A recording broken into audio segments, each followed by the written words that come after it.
Okay, so 6 days later, 7 days later, I think this is the 7th day. Oh yeah, 1 week ago. No, it was 6 days ago too, because Monday we spent in Hat Yai, the inland where we're heading now, back to Hat Yai, back to the mainland. So Tuesday we arrived here, 2 p.m. Now we're gonna reverse the journey. We just came down Walking Street. I didn't film that again because I filmed the night we came all the way walking down to the beach. See the welcome Walking Street, the dive shop. This is the steakhouse where we sat down and weren't served for like 15 or 20 minutes and got up and left. So we are back because it is Monday, and Monday is travel day. So we get the ferry at 9:30 in the morning, which is not bad. So for some reason my girlfriend set her alarm for 6 a.m. Why she needed 3.5 hours to get 10 minutes away on the beach, I don't know. But we're here. We took the little Suzuki, which I also shot, going from Pattaya Beach, which is what this is, to up to the hotel. The little Suzuki carry-all that the hotel has. I shot that too, just put that up last night. So once again, didn't shoot that this morning because it's the same ride in the back of the truck. So here we are at the pier. Now supposedly we're going to take a long tail boat, one of those long tail boats like that, pulling in to get out to the ferry, because the ferry can't pull up in the shallow water. So Norman, the guy, the German guy who is married to the manager of the hotel, the resort we were staying at, told me that these boats used to bring people in all the time for 50 baht.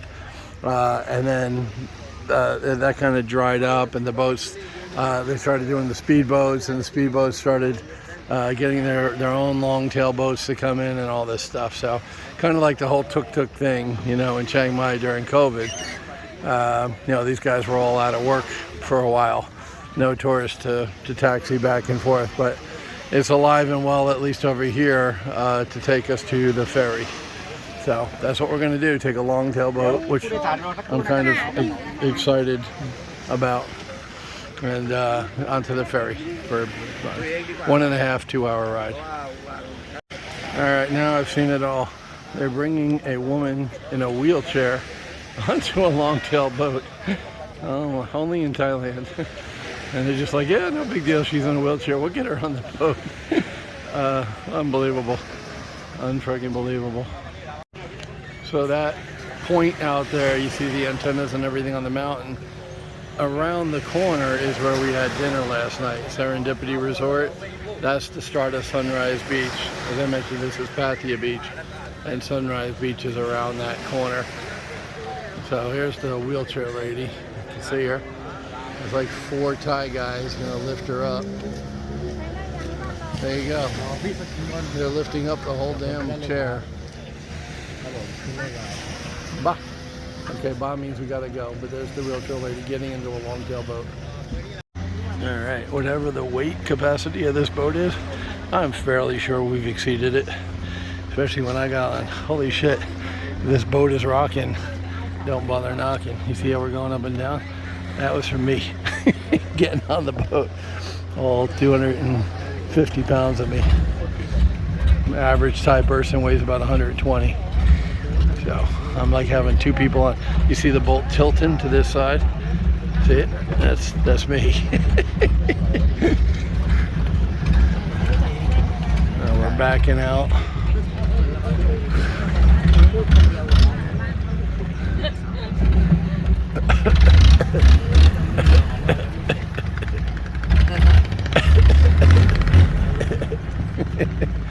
A little smoky. Installing. Motor's on its last legs. Maintain your watertight integrity. Oh yeah, did I forget to tell you they're loud as hell? Longtail boats. You can hear them from the shore. There's inboard and outboard motors. This is an outboard motor with the exhaust pipe hanging straight out from the engine. So I'm guessing that's the ferry straight ahead.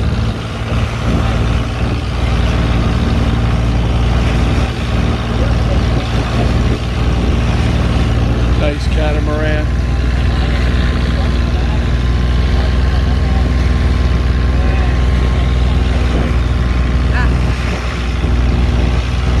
Yeah, we're still leaning to the left, and the water's coming up over this side. Oh, to be a large mammal in Thailand. Yeah, that's the ferry. Alright, I'm gonna put the phone away as I attempt to board this thing. Oh, hell, if they got a woman in a wheelchair, I ought to be able to do it, right? Positive thinking. Alright. Even the big boat is rocking. I really do need to lose some weight. I could not hold the camera, the phone, in one hand and access the boat with another. Climbing on board here was a challenge, but we got her done. I'm here. We're on the ferry. Successfully transferred from the long tail, which is alongside, letting more people on. As I said, this is about an hour and a half ride. Maybe they don't stop at the islands like the speedboats do. So hour and a half.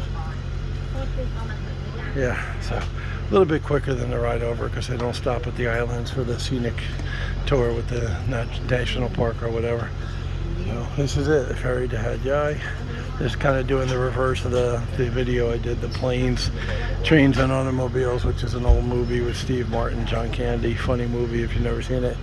But we're going backwards. So first the boat to the island, from the island to the mainland. Then the minivan picks us up at the pier over there. Now our flight isn't until 8 p.m. tonight, so we're gonna have the minivan after the 2-hour drive back to Hat Yai. Just take us to Central Mall, like in Chiang Mai. They have malls all over Thailand. Central holding company. So we'll hang out in the mall for I don't know, two hours from 10 to 12, 2 hours back to 2. So from 2 till about 7, we'll hang out in the mall, have dinner, obviously, lunch and dinner, and then go to the airport around 7:30 to catch our 8 o'clock flight back to Chiang Mai. Get in at 10 p.m. My car is there, drove to the airport, so drive home, be home about 10:30, back in Hangdong. So had a great week. Koh Lipe is a very cool island. The people at the resort, Norman and his wife, were super nice, really gracious hosts. They gave me the big upgrade on the room so I wouldn't have to walk up and down that hill every day, thank God. And I might not have tipped the boat if I had to walk up and down that hill for a week. And you know, I like being able to tip the boat. So anyway, this is the return journey. I'll keep this much shorter than the video on the way out. So getting off the ferry, you literally get to walk the plank. That's their pier. Nice. Yeah, I did it. Fat old fucker that I am. I managed to tightrope across onto the steps. So that's the ferry. You see it close up. We were all inside with very dirty windows, so you couldn't see outside at all. You couldn't see the water. So the only way I knew that they were here was the engine slowed down. Now we're waiting for them to offload our luggage. That brown bag right there is mine. Home sweet home. No matter how great a vacation you have, and it was a really nice one at Koh Lipe. Really liked the island. Spent a really relaxing week there, mostly beach time, so I didn't do a whole lot of videos of me sitting on the beach. But you know, the meals were all highlights, so we found some really good restaurants. And I did a little video that I'll upload today about reverse, you know, getting back out. Basically, we left the hotel at 8:30 in the morning in the little Suzuki truck.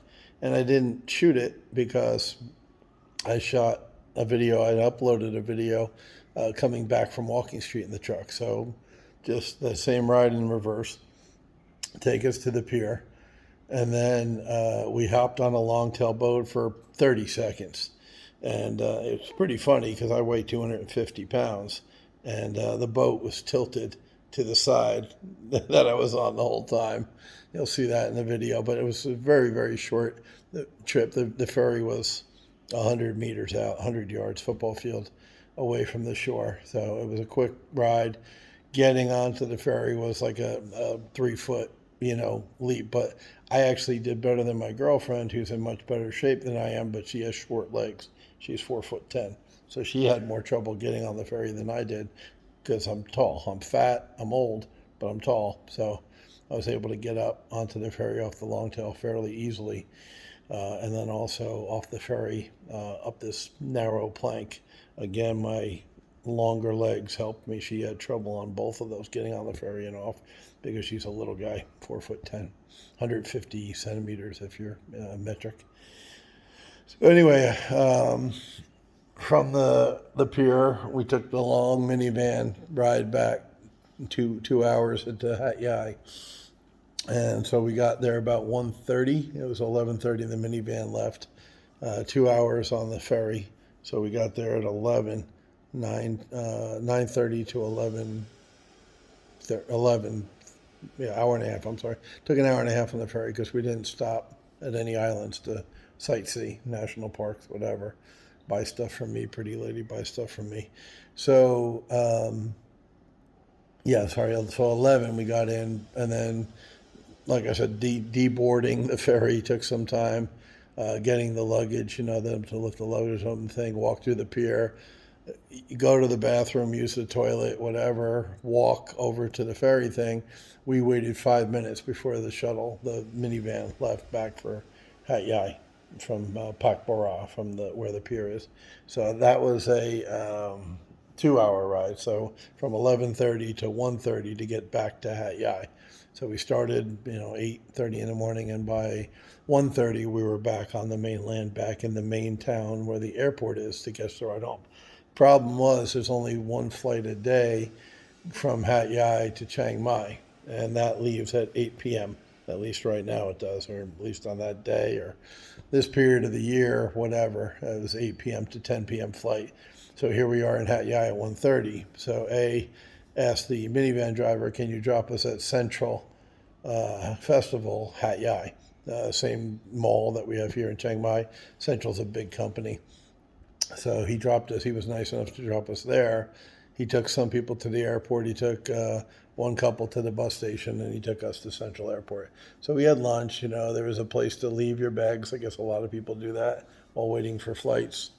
And like I said, there's one flight a day, and you're in Hat Yai at 9 a.m. What are you going to do? You can't go to the airport till 7 p.m., an hour before your flight.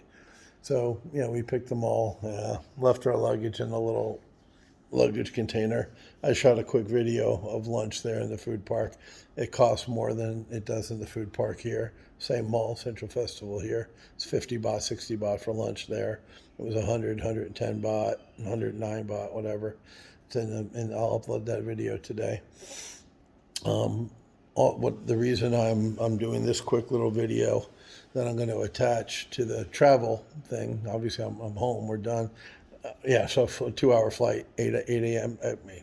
8 p.m. as I said, 10 p.m. we arrived in Chiang Mai a little after 10 p.m. By the time we got off the plane, waiting for everybody in front of us, the plane was loaded. Very strange. We didn't have the walkway this time. We had a nice big long walkway to board the plane in Hat Yai, but from Chiang Mai, which is a bigger airport than Hat Yai, we walked down the steps of the plane, which you hardly ever do, and a bus was there to take us to the terminal. Weird. Maybe they weren't. It was after 10 at night.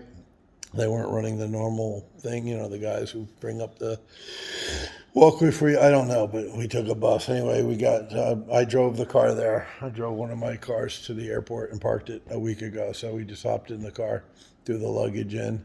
One of the strange things about Thailand is they double park all the time.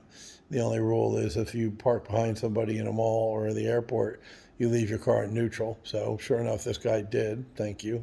So we weren't blocked in. and I just pushed his SUV forward so I could back my car out. It's one of the weird things about Thailand that aren't in other countries that I'm familiar with or grew up in. So the reason I did this video was I'm going to show a series of pictures of the plane. Air Asia was what we did, and how much plane travel has changed in the last 10 years, 20 years. Used to be you had an in-flight magazine with like some interesting articles, and yeah, they had pages in there that were ads, trying to, oh, you can buy this, you can buy liquor duty free. I remember that back in the day, and perfume or whatever. So I went to pick up the in-flight magazine to read it, to see what articles they had in it, whatever, anything interesting. I'll put pictures of it. I took snapshots of it, the plane and the in-flight magazine. It was nothing but stuff for sale on one part, and then you flip it over, and it's food for sale. We took a 5 p.m. flight there. They didn't offer dinner. You had to buy it. 190 baht, 200 baht for airplane food. Who the fuck would pay for airplane food? But that's the business model now. Everything is for sale. They give you nothing, not peanuts, not a soda. Nothing's free. You want a water, you got to pay. You want a Coke, you got to pay. You want coffee or tea, you got to pay. It's absolutely crazy. So I took pictures of it, and I'll show you. And what's interesting is the whole plane, the inside of it was a billboard. They had all the luggage compartments covered with Air Asia advertisements. Like, rent a car from Air Asia, complete your trip with us. Yeah, everything was, and the stewardess, right, the flying waitresses, they come up and they do the safety thing. Here's your seatbelt. Here, the oxygen may pop down, whatever. Your life vest is under your seat. Blow the whistle. All that crap. At the end, they go, here, we've got the Air Asia bag for sale if you want to go shopping, if you want merchandise. Just like, what the fuck? They got a captive audience for 2 hours, and they're going to sell you something, goddammit. Buying a plane ticket isn't enough anymore. And when I booked it, I had to pay for my seat. You go in and select your seat. These are the open seats. Whatever seat I selected, you had to pay. And it's 140 baht, so $4, right? I mean, it's silly, but it just, everything is all, we want to extract maximum baht from you. That's the whole message from Air Asia. We don't care about your comfort, safety as a passenger. We don't care about any of that bullshit. Just give us as much money as we can possibly extract from you for this specific trip. They just, that was the impression I got. That's what I left with, was they just really want your money bad. 7 kilos, right? So 15 pounds of luggage. Remember when you used to be able to bring 25 pounds of luggage? Oh, no. 7 kilos. Why? If you're a half a kilo, 1 pound, over 7, you got to pay. You got to pay money. It's like, dude, are you fucking broke? COVID, yeah, I get it, but Jesus Christ, you're a fucking airline, one of the biggest in Thailand, and you're begging for money like a fucking dirtbag on the street. Anyway, whatever. So I thought you'd all think it's interesting. I didn't make a video on the plane. My phone was away. I was almost out of battery. My phone is over 1 year old now, so another money grab. Samsung, Apple, if your phone's over a year old, the battery drains like a motherfucker. It just right down. So you constantly need to charge it, power banks, whatever. If you're away from home, your phone needs charging, period. They suck battery down making these videos. I'm plugged in right now. And you got to buy a new one. Yeah, every year they want you to upgrade to the new model. So, welcome to the planet money grab. It's not planet Earth anymore. It's planet money grab. So, anyway, I'll show you the advertisements on the plane. I thought you'd all be interested in that. The in-flight magazine, money, and money. And I'm sure other airlines are doing that too. In America, I just said I haven't flown in 3 years since I've been here because of COVID. So that's that. That's the end of my trip back. And I'll post most of the videos today. The lunch at the food court. I had duck. It was good, but it was twice the price that it is here. So it is what it is.